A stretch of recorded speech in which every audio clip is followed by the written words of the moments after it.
In Gaia Project, you are expanding across this Terra Mystica galaxy. You are building mines on these different colored planets and then upgrading them to structures that have a higher power value. What you're trying to do is whenever you have enough structures that when you combine them they have a power value of 7, then you can form a federation. And in a game of Gaia Project, it's my goal to try and form 3 federations over the course of the game. But to do that, you have to keep expanding across the galaxy, building mines and upgrading them to the structures that have the higher power values. This game is all about managing resources. There are 6 rounds in a game of Gaia Project, and at the start of each round you receive an income of resources. The icon for income is this outstretched hand, and ore and credits are what you need in order to be able to build a mine. A mine is always the first thing that is built on a planet, and then after that you can upgrade it to a trading station which costs credits and ore. Whenever you build a mine, you can see that you reveal more income for yourself, that you're going to receive that next round. Whenever you do an upgrade, say to a trading station, that's going to give you more credit income, but the mine that you upgrade with the trading station, it goes back on its spot.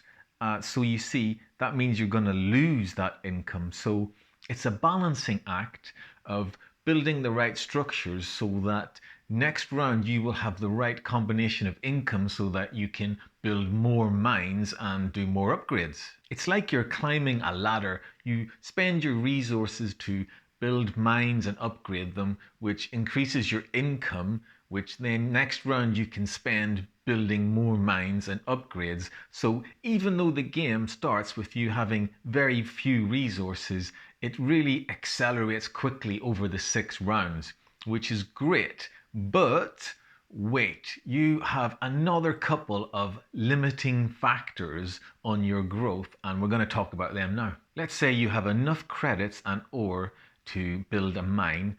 Well, you're still going to need an unoccupied planet on which to place the mine. And that presents 2 significant challenges. First, the new planet has to be within your navigational range. And the way it works is that you start the game with 2 mines on the board. You choose where to place them. But then after that, you have to expand out from those locations.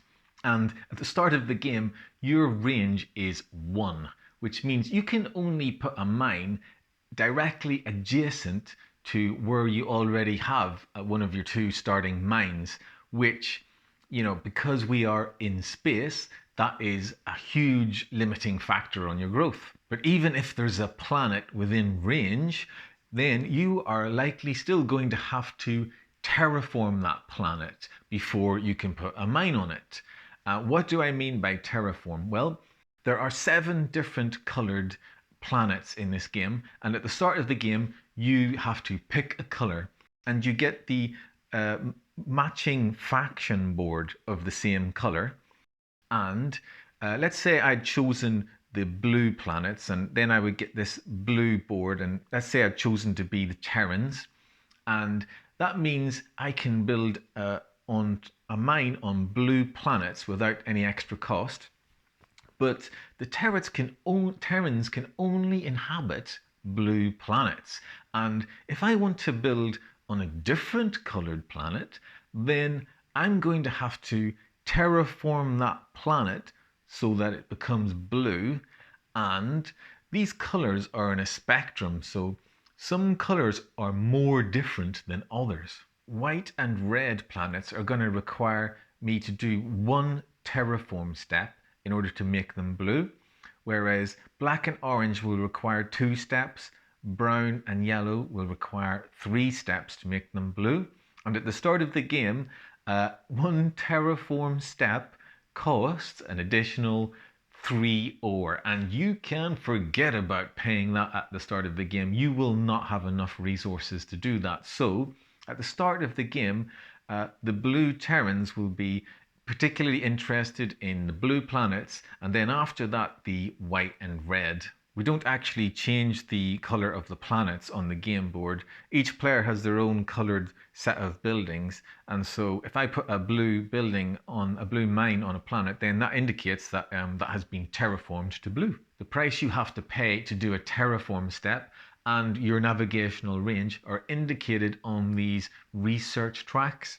You start the game at the bottom of these tracks, but if you progress up the terraforming research track, then you will make it cheaper and cheaper to do a terraforming step. And if you go up the navigational track, then you will increase your range. So how do you progress up these research tracks? Well, this is where another important resource comes into play, which is knowledge. In Gaia Project, you can spend 4 knowledge in order to advance 1 step up a research track. And that is an action that you can take. And the way a round works is players can take 1 action on their turn. Building a mine is an action, doing an upgrade is an action, forming a federation is an action. But players get 1 action, and then it goes around, and then if players run out of resources and they decide they don't want to take an action, then they have to pass and they won't get another turn until the next round. So let's talk about how you get knowledge. There is a knowledge research track, so you can spend your knowledge to advance up this track and then increase your knowledge income. Look at the top of the track here. That says 9 knowledge. Do you see that little white asterisk there? That icon indicates that that's not income. You get that 9 knowledge immediately when you advance to this spot. But then you would lose the 4 income. So what you want to do here is you'd want to be doing this in the final round, so that at the start of the round you'd still get your 4 income and then move to the top spot and get another 9 knowledge, which would be really amazing and helpful for getting up the other research tracks. Now, progressing up the knowledge income track is not the only way to get more knowledge in the game. An alternative is to get knowledge income by upgrading a trading station to a research lab, or a research lab to an academy. And look at how expensive these things are. You may ask, why are they so expensive? It's because, do you see this outline here around these labs and academies? That is the shape of a textile. And that's there because whenever you upgrade to one of these structures, you get to reach over to the research board and pick up a textile. And these give you resources and points, and they're really fabulous.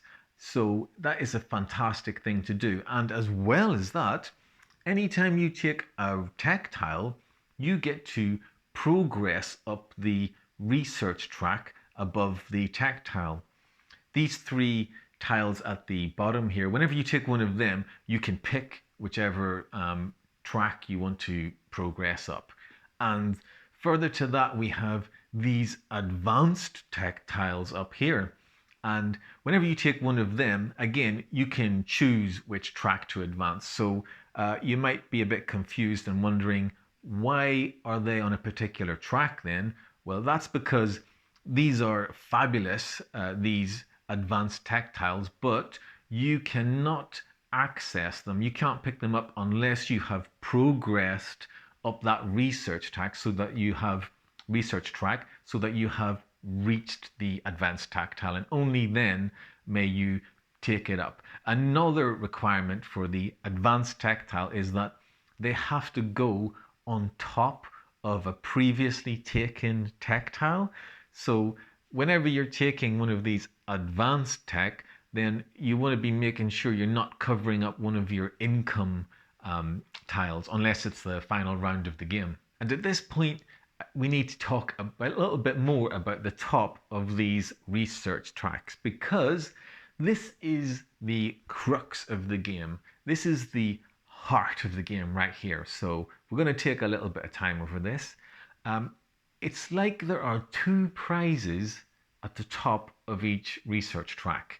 There is the top spot, which can only be accessed by one player. So if you've invested all that knowledge to get to the top of the track, you will want to be able to get into that top spot, but there's only room for one up there.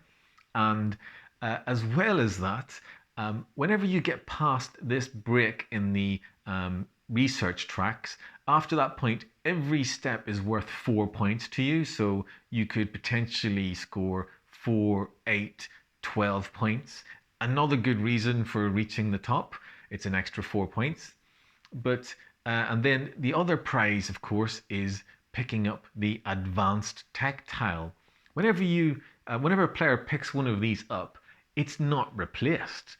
And these are like really fantastic benefits in the game, so they're a prize worth racing for. The textiles down below, I didn't mention, but there's one of those available for each player of each kind, so there's no rush at all in picking up a particular one. But it really is a race up these research tracks to get either the top spot or the advanced textile at the top, or maybe you could even snag both. But I need to tell you that this is where the research track race is linked to what's going on in the galaxy with the structures and advancing across the Terra Mystica galaxy board. Let me explain that, because in order for you to pick up an advanced textile or to move to the top spot, you have to have formed a federation in order to be able to do that every time. And that's why at the start of the game I talked about forming 3 federations. Let me remind you what a federation is. You are expanding across the board, colonizing planets by terraforming them to build mines, and then you upgrade the mines to structures that have this higher power value. Whenever you have got structures that make a power value of 7, you can form a federation. And here's why you want to do that, because you will receive a federation token. And these score points and give you resources immediately, which is fantastic. But also, most of the tokens are double-sided. They have a green side and a grey side. You receive it with the green side up, and then in order for you to be able to access the top spot of a research track, or to be able to pick up an advanced tech, then you must have one of these tokens to flip from green to grey. And if you want to then go on and access the top of a different research track, then you'll need another federation token to do that. So in that way, you need to form federations in order to get those prizes at the top of the research track. And let's say you manage to do 3 federations, that means you could get to the top of 2 tracks and maybe get an advanced textile, or maybe 2 textiles and just to the top of one of the track. So this is your sort of goal. This is what you're aiming to do in a game of Gaia Project. Just to be clear, flipping the tile doesn't do those things. You have to be taking the action to progress up the track or taking the advanced textile. Flipping the tile then gives you permission to do that. But there are still 2 types of resource which I haven't discussed, and I haven't talked about all of the research tracks yet. So I'm going to do that now. But before I do that, I just want to say a big thank you to all of the subscribers. Thanks for all of your comments and liking the videos. You have encouraged me to make this video, which I've really enjoyed doing. So thank you. Okay, it's time to talk about power and quantum intelligence cubes. You're in Gaia Project, you're always wanting to charge power. You have this power cycle here, and your power tokens, they sort of percolate up through these power areas, and you're trying to get them into power area 3, because then you can spend the power by cycling it back down to power area 1. And they're over below the research board. there are these different action spaces where you can spend the power. And these are all sorts of wonderful goodies. And can you see this octagon shape, purple octagon? Anytime you see the octagon shape, that indicates that that's an action. So the way these spaces work is, and when a player spends a power and takes the action, then it's gone for the round. So there's a lot of competition in order to get these spots. This icon is a little bit confusing. That means you're taking an action to build a mine on the galaxy, but you are going to get a discount of a free terraform step. So at the start of the game, that spot is going to be really, really useful when a terraform step costs 3 ore, which you don't want to be paying. And how do you get power? Well, this actually brings a nice bit of interaction into the game. You charge power anytime somebody builds a mine or upgrades a structure within range of 2 of one of your structures. And whenever they do that build or upgrade, if you have more than one structure within range, then you just look at your highest power value structure. And how much power do you get? Well, it's the power value of that structure. Now, there is a cost to this, which is you have to give up victory points.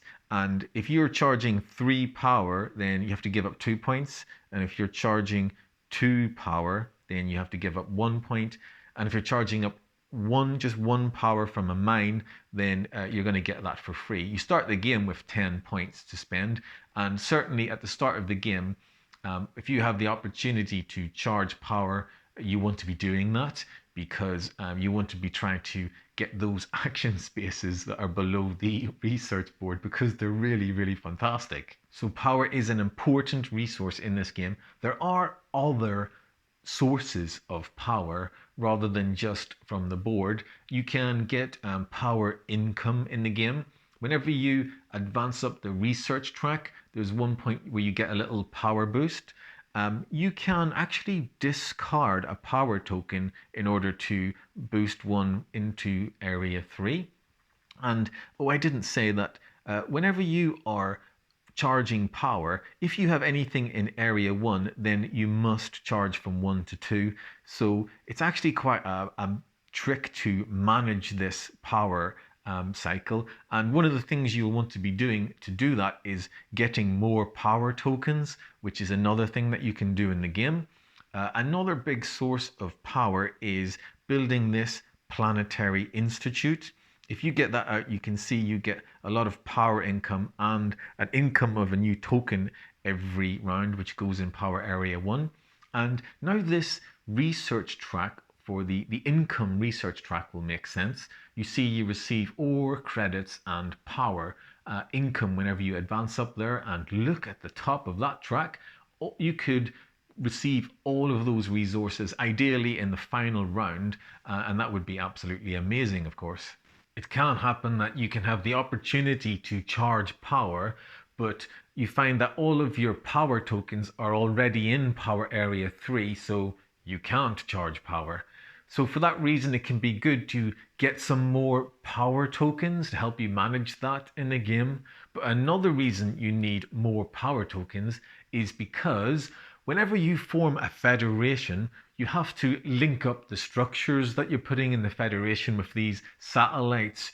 You use these cubes of your color, but for every satellite that you have to put out to link between your structures, then you have to discard a power token. So as the game progresses and you're forming federations, you are actually leaking your power tokens. So you're going to have to find some more from somewhere. The Planetary Institute is an upgrade to a trading station.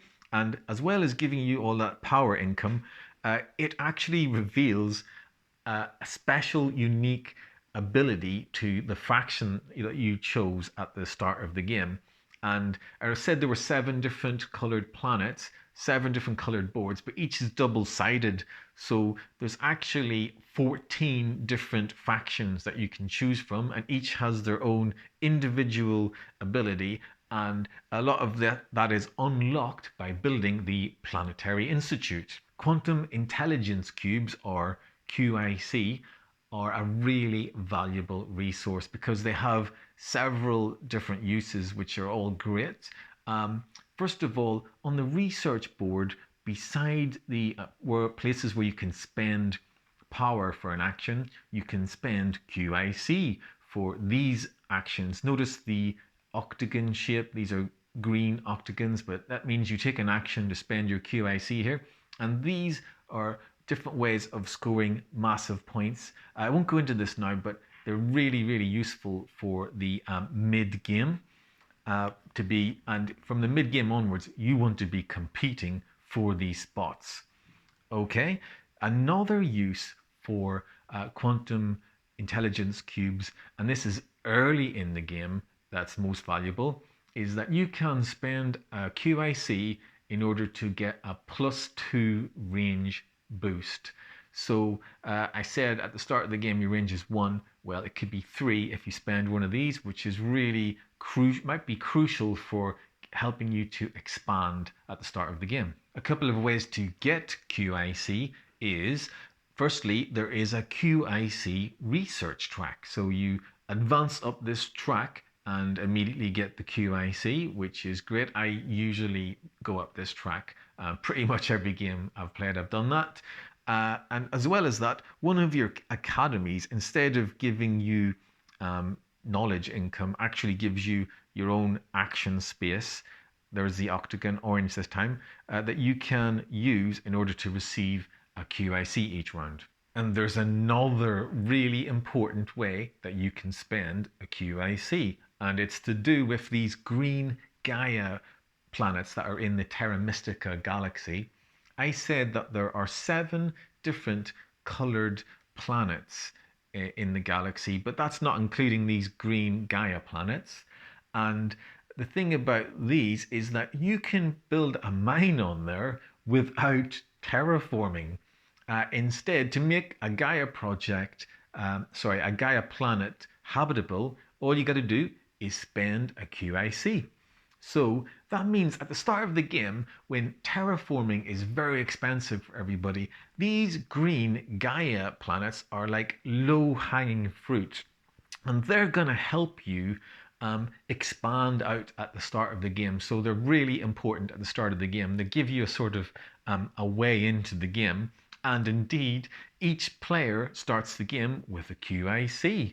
So you really need to take note of these green Gaia planets at the start of the game. But will you spend your QIC to build a mine on there, or will you need it for range? So that's the sort of challenge that you're going to be facing. So now we've talked about charging power and quantum intelligence cubes. We have actually covered all of the resources in the game, and we've talked about all of the research tracks except for one. And we're going to talk about that now. The final research track is the name of the game. It's the Gaia Project research track. And what this track is about is, well, remember I said that in this game, the challenge is to expand across the Terra Mystica galaxy, but to do that, you have to terraform all of these planets into your own faction color.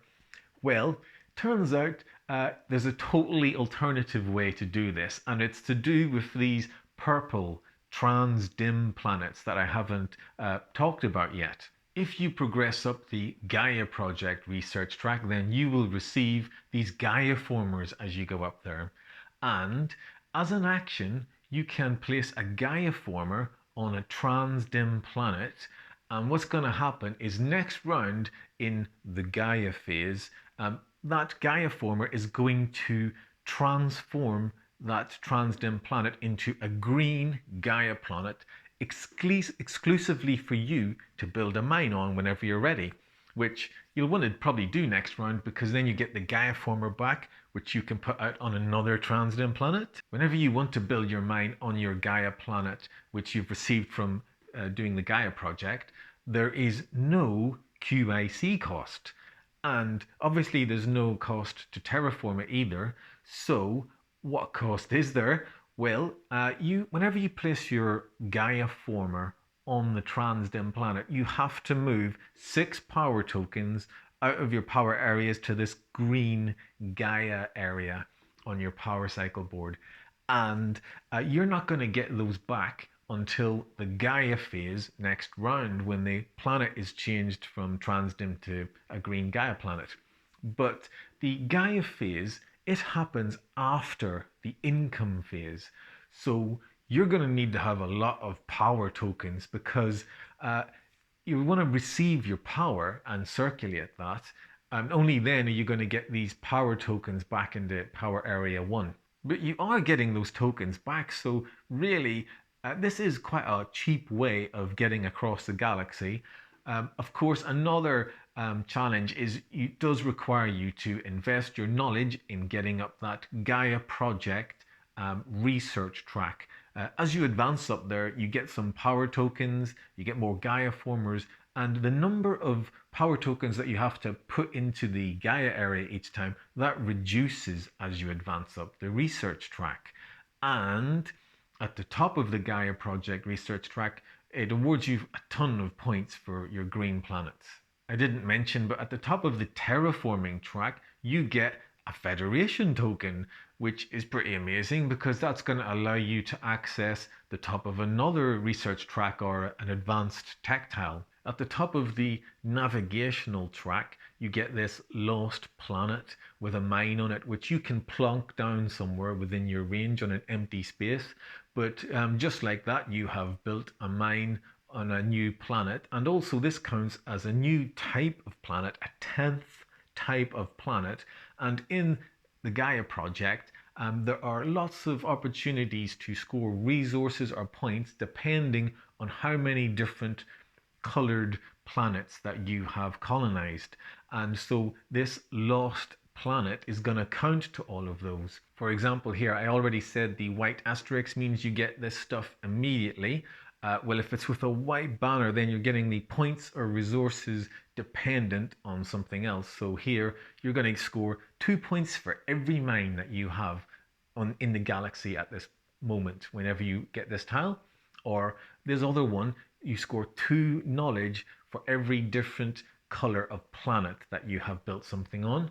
And you see the lost planet is going to count towards that number, and you're gonna get rewarded for that in lots of different places in the game.